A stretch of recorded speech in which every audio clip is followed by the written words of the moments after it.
오늘은 하나님을 경험해야 하는 이유라는 제목으로 함께 말씀을 나누도록 하겠습니다. 하나님은 도대체 어디 계십니까?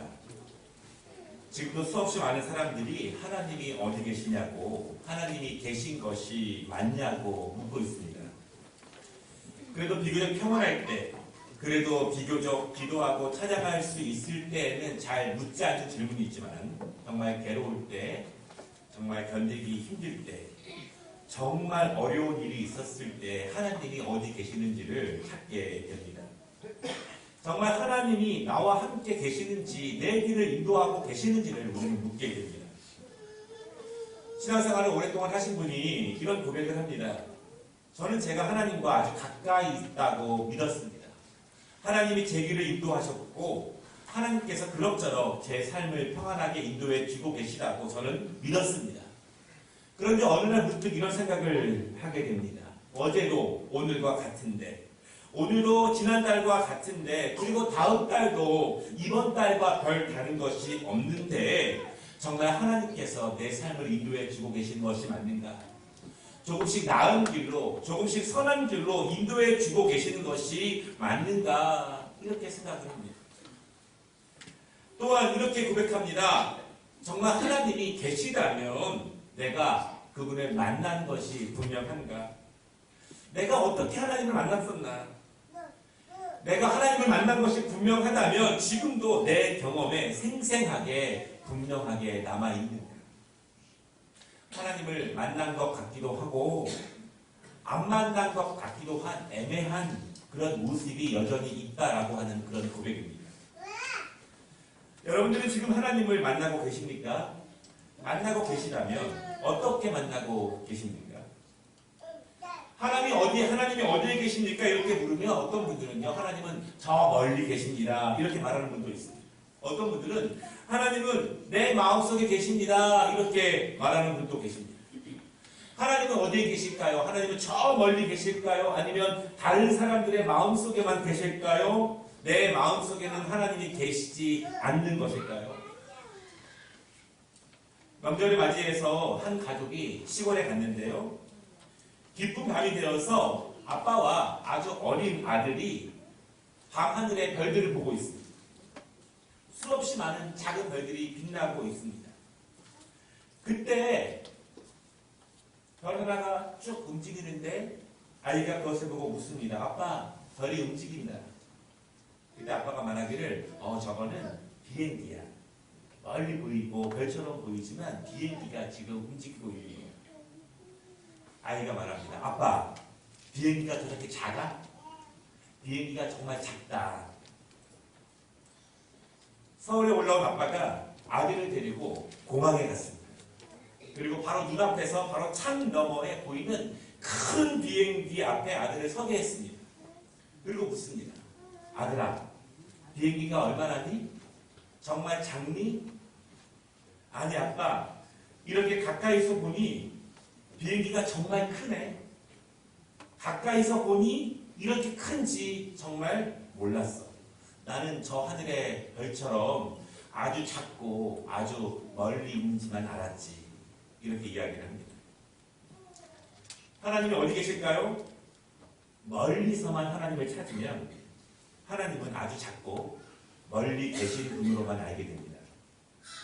멀리서만 하나님을 보게 되면 하나님은 나와 별로 상관없고 나에게는 멀리 계신 분으로만 믿게 됩니다. 그러나 하나님을 가까이서, 눈앞에서, 내 앞에서 보게 되고 경험하게 되면 하나님이 아주 크신 분이라는 것을 알게 됩니다. 가까이서 만나게 되면 하나님이 내 옆에 계시고 내 안에 계신 분이라는 것을 믿게 됩니다. 혹시 오늘 여러분 가운데서 하나님이 어디 계시는지를 잘 모르신다면 하나님이 나와 함께 계시는 위대하고 크신 분이라는 사실을 경험하게 되는 시간이 되기를 원합니다. 또 왜 그리스도인들은 반드시 꼭 하나님을 개인적으로, 인격적으로 경험해야 되는지를 우리가 함께 알아가는 그런 시간이 되었으면 좋겠습니다. 오늘 말씀을 통해서 두 가지로 말씀을 나누려고 하는데요. 첫 번째, 문제를 만나면 하나님을 찾게 된다. 문제는 하나님을 찾게 한다. 이런 말씀입니다. 언제 더욱 하나님을 절실하게 찾게 됩니까? 이렇게 묻는다면 대부분의 성도들은요, 정말 큰 문제를 만날 때, 정말 어려운 일을 만났을 때, 내가 감당할 수 없는 일들을 만났을 때 평소보다 더욱 하나님을 절실하게 찾게 됩니다. 그렇게 답변을 합니다. 그리스도인들이 큰 문제 앞에 섰을 때 그리스도인들은 두 가지 길로 나뉘어 걸어갑니다. 첫 번째 길은요, 큰 문제 때문에 하나님으로부터 멀어지는 길입니다. 문제가 예배로부터 멀어지게 합니다. 문제가 기도로부터, 말씀으로부터 멀어지게 합니다. 문제가 생기면 하나님으로부터 멀어지는 것입니다. 여러분, 그렇다면 하나님은 문제 없을 때에만 가까이 계시는 분인가? 문제가 생긴다면 하나님이 나를 돌보지 않는 것인가? 이런 의문이 생깁니다. 두 번째 길은요, 문제가 생겼을 때 이전보다 더욱더 하나님을 절실하게 찾는 것입니다. 그 문제가 어디서 왔는지는 상관없습니다. 누구 때문인지는 상관없습니다. 그러나 그 문제가 내 능력보다 크다면, 그 문제가 내가 감정적으로 조절할 수 있는 것보다 크다면, 그 문제가 내가 의지적으로 조절할 수 있는 것보다 크다면, 넘어설 때 그것을 더욱더 강력하게 하나님께 맡기는 것입니다. 평소에도 맡기지만 문제 때문에 더욱더 강력하게 하나님께 맡기는 것입니다. 여러분, 그렇게 되면 문제는 하나님을 찾는 통로가 됩니다. 문제는 하나님을 더욱더 강력하게 부르짖는 시간이 됩니다. 그렇게 된다면 문제는 하나님을 경험하게 되는 축복의 통로가 된다는 사실을 믿으시기를 바랍니다. 오늘 본문의 장면은요, 야곱과 하나님이 만나는 장면인데요. 성경 가운데에서 야곱과 하나님 이야기가 많이 나오지만 야곱이 개인적으로, 인격적으로 하나님과 대면하여서 만나는 장면은 오늘 말씀이 거의 유일합니다. 왜 야곱은 하나님을 만나게 되었는가? 어떤 상황에서 야곱이 하나님을 만나게 되었는가? 오늘 본문이 야곱이 하나님을 만나기 전에 야곱은 인생에서 가장 두렵고 힘들고 괴로운 일 가운데서 하나님을 만나게 됩니다. 이 일은요, 20년도 넘은 일 때문에 오늘 일이 생기게 되었는데, 아버지 이삭이 그의 생명이 다하는 것을 알면서 그의 아버지 아브라함이 그랬던 것처럼 자신의 장남 에서에게 하나님이 주신 아버지의 권유로 모든 축복을 빌어주기를 원했습니다. 그러나 그의 축복, 그 축복을 그의 동생 야곱이 가로챘죠. 그래서 한번 에서는 분노합니다. 그리고 그 분노가 너무 무서워서 야곱이 외삼촌 집으로 도망을 갔습니다. 거기서 20년 이상의 시간을 보내고 거기서 결혼도 하고 가업도 일구고 많은 재산도 모았습니다. 그 시간 동안 자신만 아들이 12명이 넘었고요. 아내도 4명이 있었고 이제 무엇 하나 어려움이 없고 다른 사람 보기에도 어느 정도 안정적인 삶을 살고 있습니다.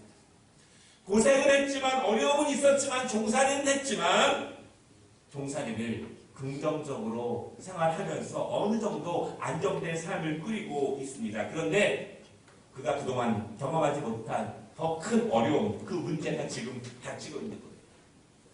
야곱이 모든 가족과 재산을 함께 고향으로 돌아오려고 결심하고 고향으로 돌아오고 있는데 형 에서가 저 강 건너편에서 군사 400명을 준비시키고 야곱을 죽이려고 기다리고 있다는 소식을 야곱이 듣게 됩니다.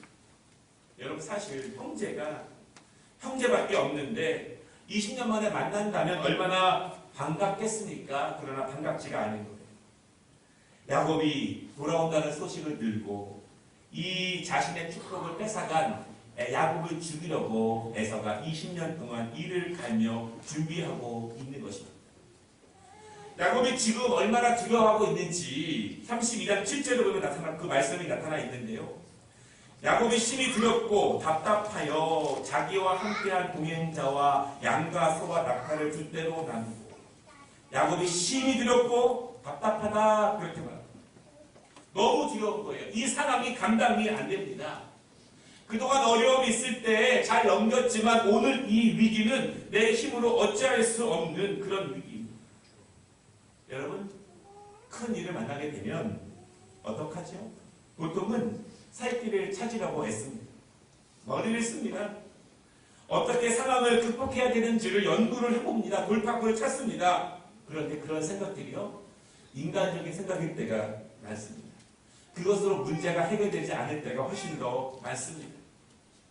어떤 큰 일을 만났을 때, 감당할 수 없는 일을 만났을 때 바로 즉시 하나님께 엎드려서 하나님을 찾는 사람들은 극히 드뭅니다. 보통은 자신이 돌파구를 찾고 연구하고 생각하고 자신이 감당하려고 시도합니다. 하다가 안 되면 결국 늦게 하나님 앞에 나와서 부르짖는 경우가 훨씬 더 많습니다. 야곱이 형의 마음을 풀 수 있는 방법을 생각합니다. 너무 두렵고 힘들기 때문에 나름 최선을 다해서 계획을 세웁니다. 어떻게 하면 형의 마음을 녹일 수 있을까? 그리고 이렇게 결정을 합니다. 자신의 재산과 종들을요, 세 그룹으로 나눕니다. 형에게 바칠 예물을 준비합니다. 그 예물의 양이 얼마나 많은지 14절 말씀에 보니까요, 염소가 220마리, 양이 220마리, 낙타가 30마리, 소가 50마리, 그리고 그 세 그룹으로 나눈 다음에 한 그룹씩 먼저 강을 건너게 합니다. 그러면 강 건너편에서 야곱을 죽이려고 기다리던 에서가 묻는 거예요. 이것이 무엇이냐? 그때 말합니다. 당신의 동생 야곱이 당신에게 바치는 예물입니다. 야곱은 뒤에서 오고 있습니다. 이렇게 대답하도록 다 지시를 합니다. 이렇게 하면 혹시 형의 감정이 풀릴까? 많은 예물을 바치면 형의 마음이 풀릴까? 내가 이렇게 정성을 보이면 형이 군사를 물릴까? 내가 이렇게 노력하면 형이 나를 죽이지 않고 나를 받아줄까? 염려해서 스스로 돌파구를 찾으려고 해. 그러나 그렇다고 해서 그 문제가 해결될까요? 여러분, 오늘 만약에 야곱이 에서의 손에 죽는다면 사실은 큰 문제가 발생하죠. 어떤 문제냐면요, 오늘 일은 결국 동생 야곱이 형의 에서의 그 장자의 축복을 가로챘기 때문에 생긴 일 아니겠습니까? 야곱은 믿었을지도 몰라요. 내가 장자의 축복을 받기만 하면 모든 것이 잘 될 거야. 왜냐하면 하나님이 주시는 축복이니까 그 축복 기도를 받기만 하면 모든 일이 잘 될 거야. 그런데 기도를 받았는데 도망자가 되어버렸습니다.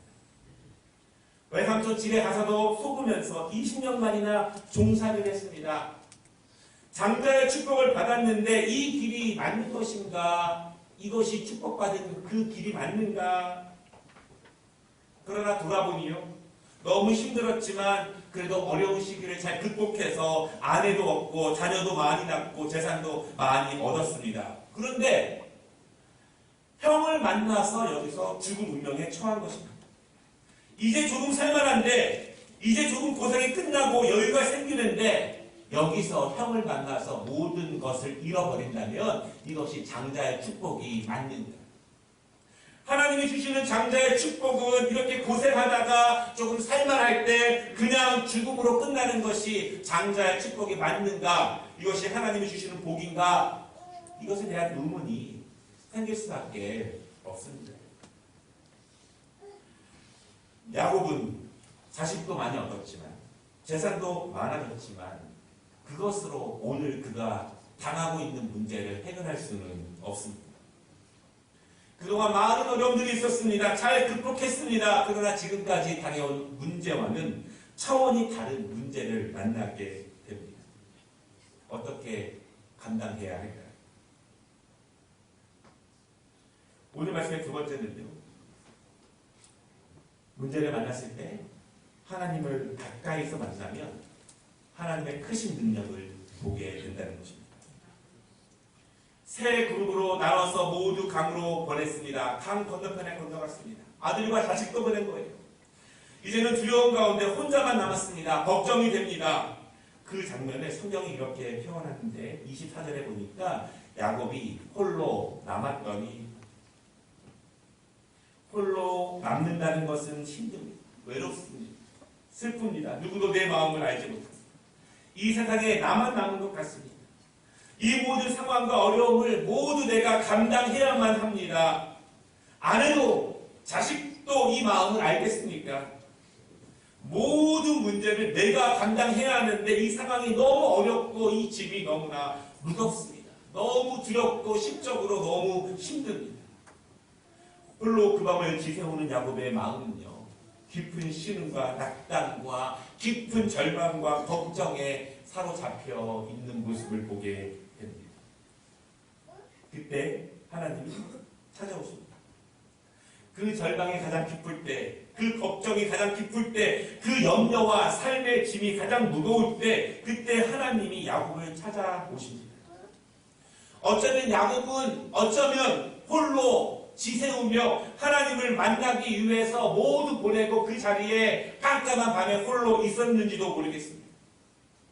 그 밤에 모두 보내고 하나님을 기다리듯이 그 밤에 앉아 있었을 수도 있습니다. 왜냐하면 여러분, 이 밤에 무엇인가 끝장을 봐야 하기 때문입니다.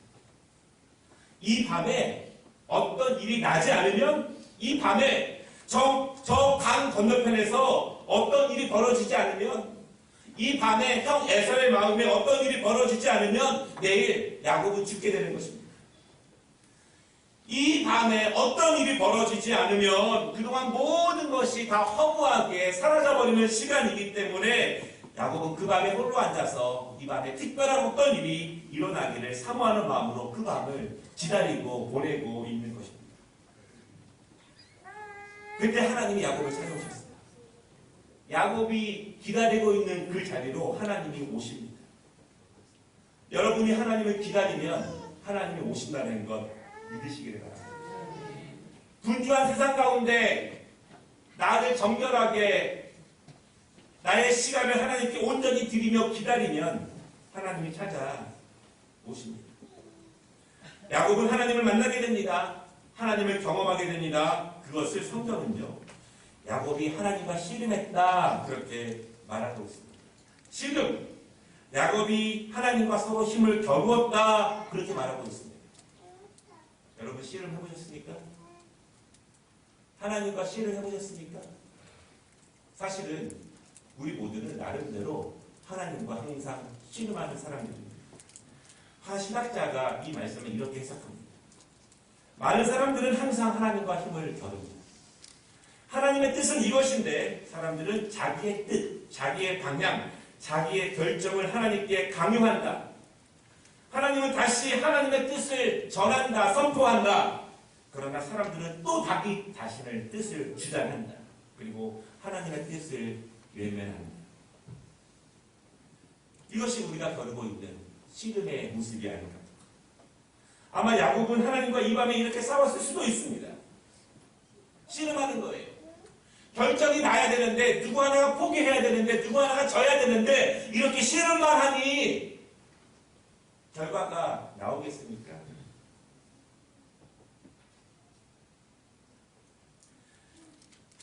이 씨름에는 끝이 있었는데요. 야곱이 그 씨름을 이기게 됩니다. 그런데 사실은 하나님이 그 씨름을 져주신 것입니다. 하나님은 야곱의 허벅지 관절을 쳐서 야곱의 뼈를 부러뜨리고 그 씨름을 끝내려고 합니다. 그런데 야곱이 물러서지 않는 거예요. 그리고 말합니다. 당신이 내게 축복하지 아니하면 가게 하지 아니하겠나. 하나님, 저는 하나님을 이렇게 그냥 돌려보낼 수 없습니다. 그냥 이렇게 끝나지 않고 그냥 하나님을 나에게서 떠나가게 하실 수 없습니다. 저에게 복을 주시지 않으면 절대로 하나님을 떠나보낼 수 없습니다. 야곱은 그 씨름에서 질 수가 없는 거예요. 이 밤에 하나님이 역사하시지 않으면, 복을 주시지 않으면, 낙폭강 이편과 저편에서 아무런 일이 벌어지지 않으면, 하나님이 역사하시지 않으면 이 문제가 해결되지 않기 때문에 야곱은 그것을 알기 때문에 더욱 강력하게 다리가 부러져도 끈질기게 하나님의 축복을 구하게 됩니다. 여러분, 강력하게 구하시기를 바랍니다. 다리가 부러지는 것이 무엇이 문제겠습니까? 하나님이 축복하신다. 잠을 조금 못 자는 것이 무엇이 문제겠습니까? 하나님이 축복하신다. 하나님이 축복하신다. 그리고 하나님이 그를 축복하시는데 그 야곱의 이름을 바꿔주십니다. 야곱에서 이스라엘로 바꿔주시는데 그 뜻이 28절에 보니까 그가 하나님과 및 사람들과 겨루어 이겼기 때문이다 이렇게 말씀하고 있습니다. 오늘 말씀의 결론인데요. 큰 문제는 하나님을 만나게 합니다. 그리고 하나님을 만나야 크신 하나님의 능력을 경험하게 됨을 믿으시기를 바랍니다. 야곱은 하나님과 씨름할 때 전력을 기울입니다. 최선을 다합니다. 모든 것을 바칩니다. 그러지 않으면 아무것도 일이 일어나지 않기 때문입니다. 야곱을 죽이려고 기다리고 있는 에서, 저 강 건너편에 있는 에서에게 야곱이 어떤 일을 할 수 있겠습니까? 할 수 없습니다. 그러나 하나님과 씨름하면, 하나님께 최선을 다하면 저 강 건너편에서 벌어지고 있는 일이지만 하나님이 일하십니다. 하나님이 역사하십니다. 하나님이 만지십니다. 하나님이 에서의 마음을 만지십니다. 저 강 건너편에서 어떤 일이 벌어지고 있는지 모르지만 이 자리에서 하나님과 씨름하고 하나님의 복을 구하고 최선을 다해서 하나님의 은혜를 구할 때 나는 알 수 없지만 저 강 넘어서 하나님이 일하고 계심을 여러분 믿으시기를 바랍니다. 다음날 야곱은요, 다리를 절며 강을 건넙니다. 야곱을 죽이려고 기다리고 있던 에서가 달려옵니다. 어떤 일이 벌어졌을까요? 그 이후의 일이 33장에 몇 절 나오는데 제가 소개해 드릴게요. 4절 말씀 보니까요.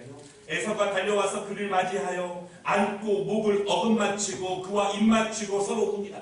그 밤에 어떤 일이 벌어졌을까요? 누가 에서의 마음을 만지셨을까요? 야곱이 이 일을 기다리려 했을까요? 9절 말씀, 에서가 이르되 내 동생아 내게 있는 것이 족하니 내 소유는 내게 주어라. 야곱은 자기 인간적인 생각으로 물질로 형의 마음을 녹일 수 있을까 염려했지만 그걸로 되는 것이 아니었습니다. 하나님이 만지시고 성령께서 역사하셔야 된다는 사실을 우리가 믿게 됩니다. 12절, 에서가 이르되 우리가 떠나자. 내가 너와 동행하리라. 여러분 믿으십니까? 크신 분. 결국 하나님이 역사하셔야 합니다. 하나님을 멀리서만 보고 멀리서만 찾으면 하나님은 나와 별로 상관없는 분이 되십니다. 그러나 하나님을 가까이서 만나고 가까이서 경험하면 하나님의 크고 위대하심을 경험할 수 있음을 믿으시기를 바랍니다. 그분이 늘 나와 함께 하심을 우리가 경험할 수 있음을 믿으시기를 바랍니다. 이것이 우리가 하나님을 꼭 경험해야 되는 이유입니다.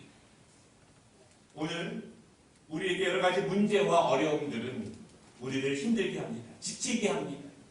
괴롭게 합니다. 그러나 그 문제 때문에 크신 하나님을 만날 수 있다면 그 문제는 우리에게 축복의 통로가 될 것입니다.